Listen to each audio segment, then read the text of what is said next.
I'm Ellerine Diengdoh. I'm a teacher by profession, and I'm here to do an interview with Mrs. Pauline Warjri, who I consider one of the best choir conductors in this part of the world. I began by giving people music lessons, and my first pupil was my younger brother. But my formal, the formal part of the training didn't really start until I was well into my 30s. I think these things grow on you, and I'm beginning to see the need for quote unquote formal education as being an integral part of the learning process. Why formal? It quickens your learning process, For example, if a child were taught how to read, a child who can play tunes by ear and just pick up anything, sight reading will really enhance that quality. And by the same token, a child who's not really so keen on playing by ear or doesn't have the talent can be taught to listen. And we found ways and means in education to make these things accessible to students. I find that so interesting. And coming to the next question, I think, because I've been part of the choral scene myself, I think this is an important question in the sense that if one were to teach voice and piano, is it important that, especially if you were to teach voice, is it important that if the pupil learns piano at the same time, would it help in this holistic, learning of music? Oh, I would say absolutely. The junior choir that I now have, I insist that each one goes in for either the piano, the guitar, or some musical instrument. Sure. And I found that the ones who were not learning an instrument were much slower than the others. And as they were going to their lessons, I found that the ones who were slow to begin with picked up as soon as they started learning an instrument. Their ears were sensitive to many possibilities, and learning to play an instrument and reading music really helps. Yes, thank you. And how would you explain pedagogy, which is centered around vocal traditions? I'm only specifically talking about choral music here. Like I said, if you are formally trained, you begin to look at the history of pedagogy. You begin to see the different genres that you're studying, and then you study the techniques of the great masters, and you begin to learn the choral literature of different ages, beginning from the Renaissance to maybe the Baroque, the Romantic period, and you begin to see what the background is, and it opens up a whole new world of your understanding of what is stylistically appropriate. Okay. And how you would interpret a certain composer or a certain genre. Is it important if you have a choir who is excellent?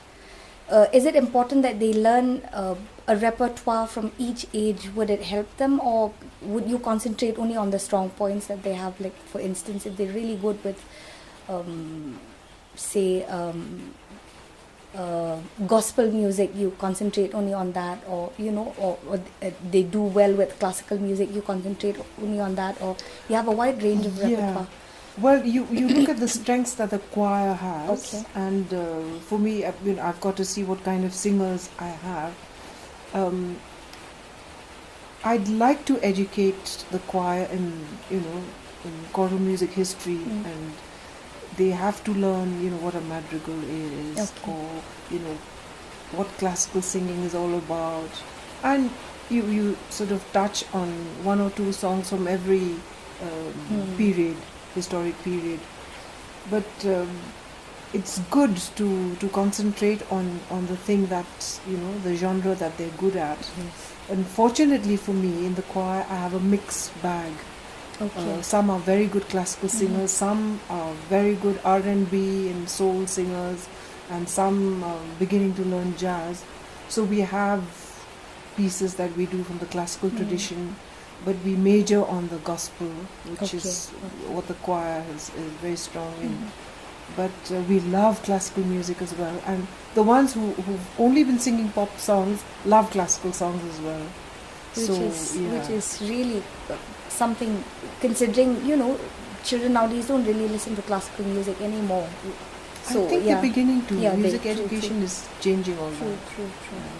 True.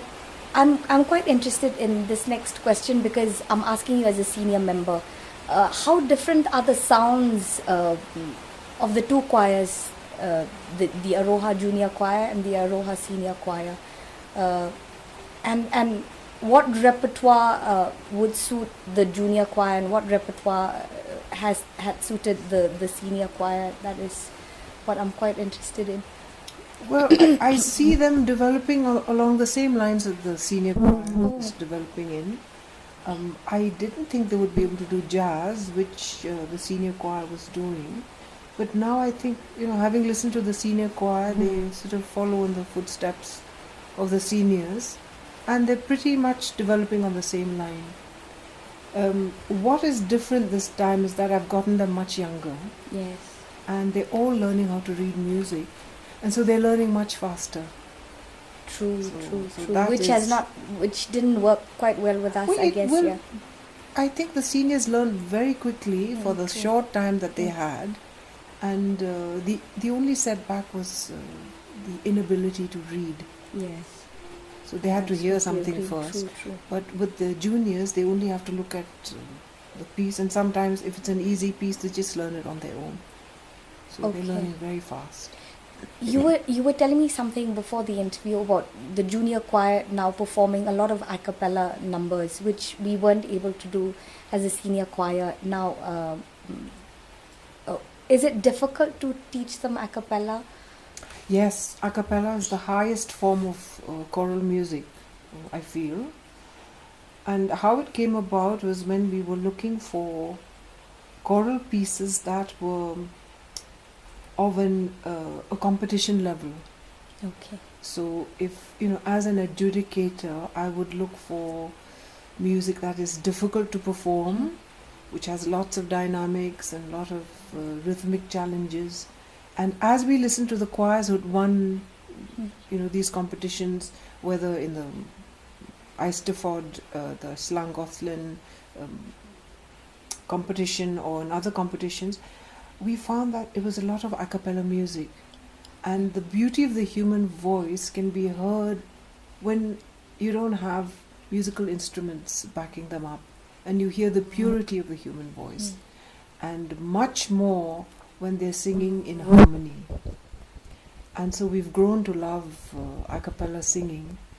And we've been challenged by it. And that's where the juniors have picked up their skill. You've taught a lot of students, and now these students have gone on to have, to set up their own school. How did this whole process come into being? Well, in a poor country like ours, if I had to start a music school, a full-fledged music school, I could take a loan, because the government doesn't really endorse or give you grants for starting a music school. I could take a loan, but I would not be able to repay it because that money would have to come back from students. And to get around this and do the best that we can without any financial aid, I found the best way to spread music education was to train teachers and have them train with me for a little while and then let them loose on their own. So I have about 7 to 8 pianos in the house, and these students would come to me in the morning for their music lessons, and after 3, when schools are over, students from different schools would come and learn under these teachers whom I trained. And so this went on for about a year or two until my student teachers had passed their exams, whether it was grade 7, grade 8, or a teacher's diploma. And when they were ready, I said that they could move out on their own, and they found this very frightening at first. But we did it, and 3 of my students have been able to do that. And I also pushed the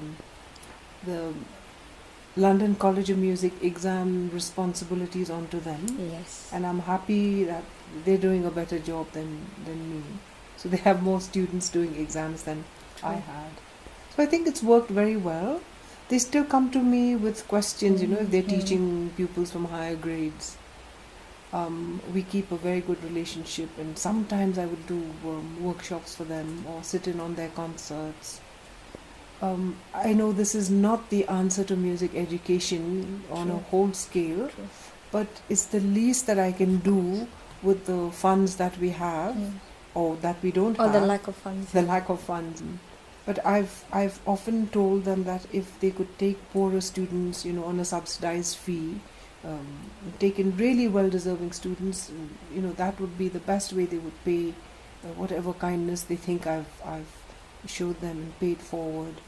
So that tradition still continues, and I hope that we get more interest from the government, to fund a proper music school and see that teachers are properly paid and trained. But as of now, that's the least that I can do.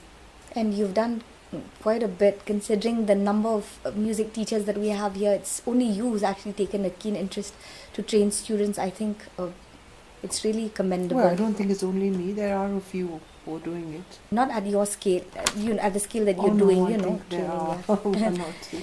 Anyway, at this point, I would like to ask you a very technical question. The few exercises and skills that one needs to do, that you have to teach students, your choral students. What are these exercises that you teach your students to do? Well, the first thing is for people to understand that their bodies are the instruments they use. So that's the most basic and fundamental understanding that a student has to have. And of course, it takes years to even understand that bit. I then work with the way they breathe, the way they stand, their posture.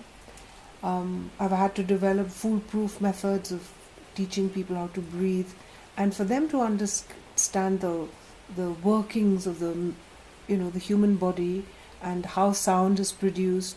What do you do with that sound? How you prime your body to produce the best possible sound that only you can do.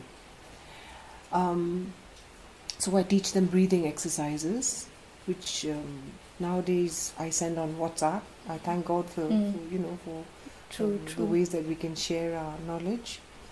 And when their breathing is established, I then teach them how to warm up. It's important for the body to warm up. It's like how athletes don't straight away go into their sports without warming up. So they do some vocal warm-ups, and they do a lot of stretches, and then they go into different exercises, because we use muscles for different ways of singing, and we use different parts of the body to produce different sounds. So I teach them exercises which will be good for the tongue, because the tongue is a very powerful muscle, and if we neglect doing these exercises, then we will sing with protracted effort, and there'll be great strain when we do so. I teach them exercises that will strengthen the soft palate, exercises that will strengthen their lips and the jaw, exercises that will help them to use their stomach muscles, the shouting muscles, and then we learn how to coordinate all this in more exercises. Okay. Yeah. How clearly demarcated are the voices in a choir? Can one move across ranges? Well, in the early days, um, we think of sopranos as the highest female voice. Little boys whose voices have not broken will fall into that range. It'd be high trebles, and little girls as well. And then you have the altos, which is a lower range, and lower than that you have contraltos, and then you have tenors, and then you have basses. But within each of these categories you have many classifications. You'll have sopranos who are thought to be lyric sopranos, or coloraturas with very high, very agile, very strong voices, or you would have light sopranos, and the same would go for contraltos. You would have the various classifications. So depending on what shade, what kind of voice you have. It sounds like a very intricate process. Very this, intricate, yes, trying to identify these yes. voices. Oh, and yes, you ask, can one cross over? Yes, nowadays I've seen singers from the 80s onwards. There's been this crossover from, having a very high range to being able to sing very low notes.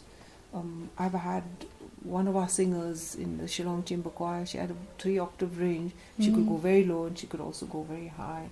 I think with training, a lot more possibilities have been opened up, and you find tenors singing high pitches, that even higher than what some mezzo-sopranos can sing. So yes, definitely you can cross over if you have the voice for it, if you're made, True. to be able to sing these notes. True. Do you think it's essential to have a boundary between teaching and performing while planning a focused career, or does it go hand in hand?